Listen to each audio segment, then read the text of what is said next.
नमस्कार मित्रांनो, तुमचं स्वागत आहे आपल्या करंट मित्र या एज्युकेशनल यूट्यूब चॅनलवर. आज आहे 21 फेब्रुवारी 2025.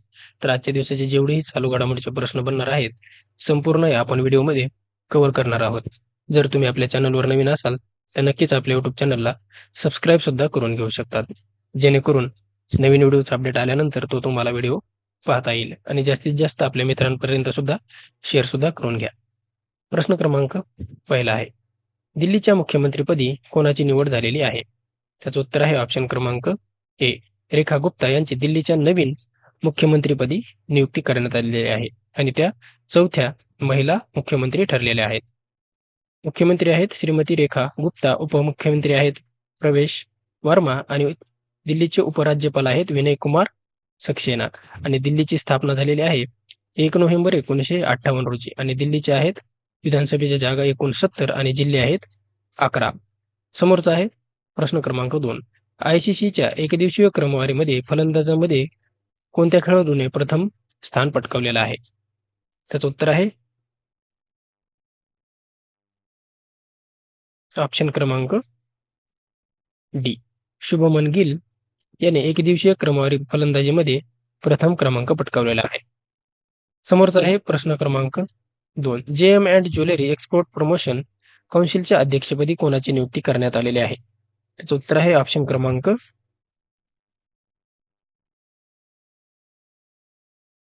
सी.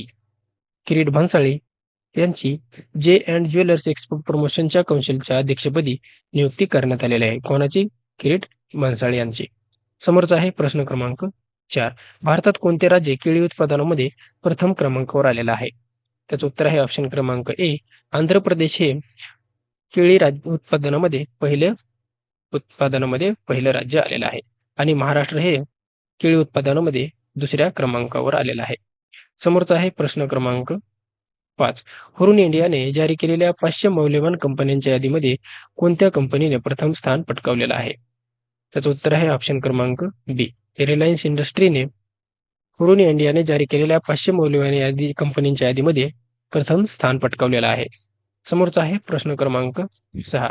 हुरून इंडियाने जारी केलेल्या 500 मौल्यवान कंपन्यांच्या यादीमध्ये सलग कितव्या वर्षी रिलायन्स इंडस्ट्रीने प्रथम क्रमांक पटकावलेला आहे? त्याचं उत्तर आहे ऑप्शन क्रमांक डी. सलग 4थ्या वर्षी रिलायन्स इंडस्ट्रीने ह्याच्यामध्ये प्रथम क्रमांक पटकावलेला आहे. समोरचा आहे प्रश्न क्रमांक 7. दिल्ली विधानसभेच्या अध्यक्षपदी कोणाची नियुक्ती करण्यात आलेली आहे?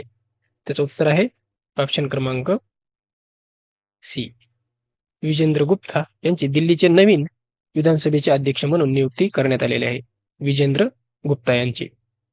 समोरचा आहे प्रश्न क्रमांक 8.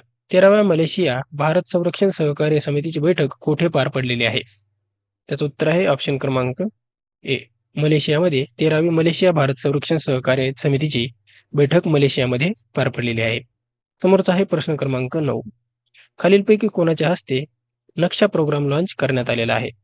त्याचं उत्तर आहे ऑप्शन क्रमांक डी. शिवराज सिंग चौहान यांच्या हस्ते नक्षा प्रोग्रामचं लॉन्च करण्यात आलेला आहे आणि नक्षा प्रोग्राम कशाशी संबंधित आहे तर कृषी आणि शेतकरी कल्याण मंत्रालयाशी हा संबंधित आहे.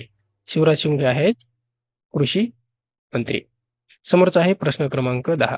देशातील कोणते विधानमंडळ हे भाषांतराची सेवा देणारे पहिले विधानमंडळ ठरलेलं आहे? त्याचं उत्तर आहे ऑप्शन क्रमांक सी. उत्तर प्रदेश हे देशातील पहिले विधानमंडळ ठरलेलं आहे जे की भाषांतराची सेवा पुरवतं. समोरचा आहे प्रश्न क्रमांक 11. सॉइल हेल्थ कार्ड योजनेला नुकतीच किती वर्ष पूर्ण झालेले आहेत? त्याचं उत्तर आहे ऑप्शन क्रमांक डी. सेवा हेल्थ कार्डला 10 वर्ष पूर्ण झालेले आहेत. त्याच्याबद्दल पॉईंट आहेत. सेवा हेल्थ कार्ड या योजनेला नुकतेच 10 वर्ष पूर्ण झालेले असून ती योजना झालेली आहे 19 फेब्रुवारी 2015 ही सुरू झालेली योजना आहे. समोरचा आहे प्रश्न क्रमांक 12. खालीलपैकी कोण महिला प्रीमियर लीग म्हणजेच WPL मध्ये खेळणारी सर्वात तरुण महिला खेळाडू ठरलेली आहे? त्याचं उत्तर आहे ऑप्शन क्रमांक सी. जी कमलिनी ही सर्वात तरुण महिला ठरलेली आहे जी की विमेन्स प्रीमियर लीग मध्ये खेळणारी महिला ठरलेली आहे सर्वात तरुण जी कमलिनी. समोरचा आहे प्रश्न क्रमांक 13.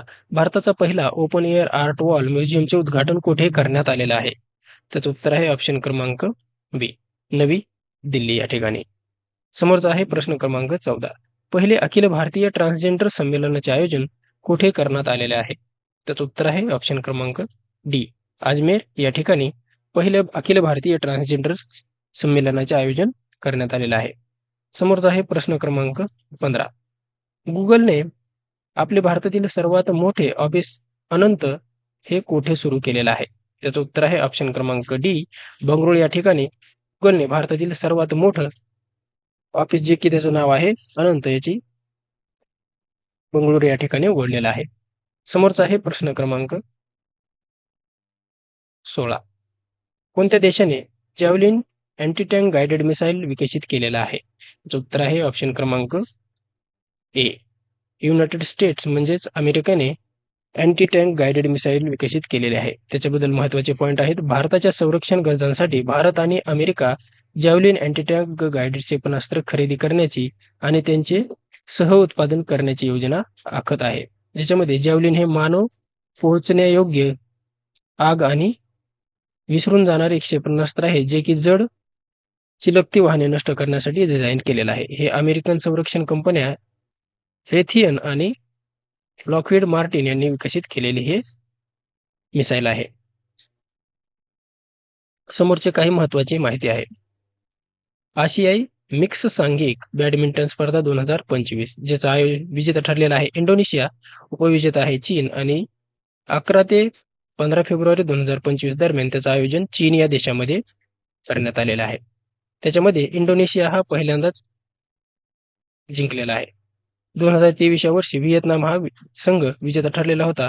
आयोजन चीनमध्ये करण्यात आलेलं असून तिसऱ्या स्थानावर जपान आणि थायलंड हे 2 देश 2023 मध्ये होते आणि भारत हा 5व्या स्थानावर राहिलेला आहे. स्पर्धेची सुरुवात झालेली आहे 2017 मध्ये.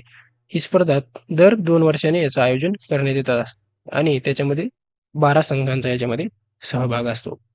समोरचा आहे 8वी हिंदी महासागर परिषद 2025 ज्याचं आयोजन 16 फेब्रुवारी ते 17 फेब्रुवारी 2025 दरम्यान मस्कत, ओमान या ठिकाणी करण्यात आलेलं आहे.